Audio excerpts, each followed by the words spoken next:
આપણે એક સુંદર દુનિયામાં જીવીએ છીએ. ફક્ત તમારી આસપાસની આકર્ષક વસ્તુઓ જુઓ.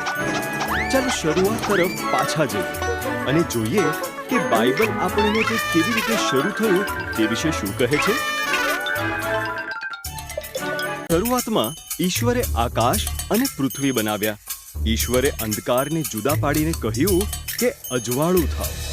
તેમણે અજવાળાને દિવસ અને અંધકારને રાત કહી છે. પહેલો દિવસ થયો. પછી ઈશ્વરે નીચેના પાણીથી ઉપરના પાણીને અલગ કરવા અંતરિક્ષ બનાવ્યું. તેમણે અંતરિક્ષને આકાશ કહ્યું. બીજો દિવસ થયો. ઈશ્વરે પાણીને ભેગા કર્યા અને કોરી જમીન દેખાઈ.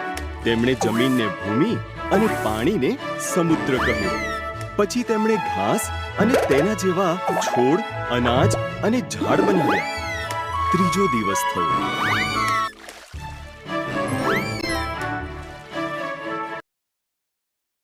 પછી ઈશ્વર આકાશમાં જ્યોતિઓ બનાવે છે. તેમણે દિવસ માટે સૂર્ય, રાત માટે ચંદ્ર અને બધા તારા બનાવ્યા. ચોથો દિવસ થયો.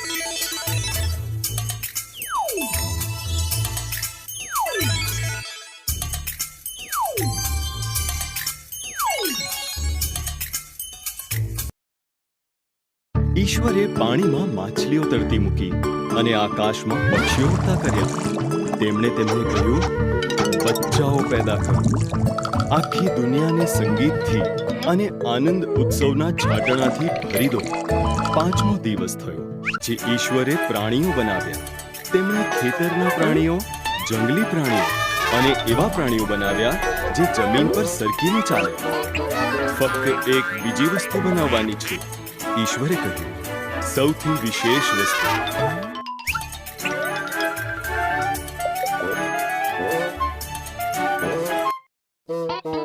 તેથી તેમના સ્વરૂપ અને પ્રતિમા પ્રમાણે ઈશ્વરે પુરુષ અને સ્ત્રી બનાવ્યા.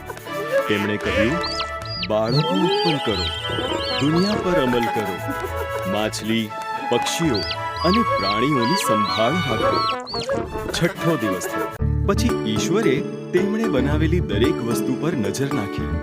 તે ખૂબ સારું છે. તેમણે કહ્યું. તેથી સાતમા દિવસે તેમણે આરામ કર્યો અને તે દિવસને વિશેષ બનાવ્યો.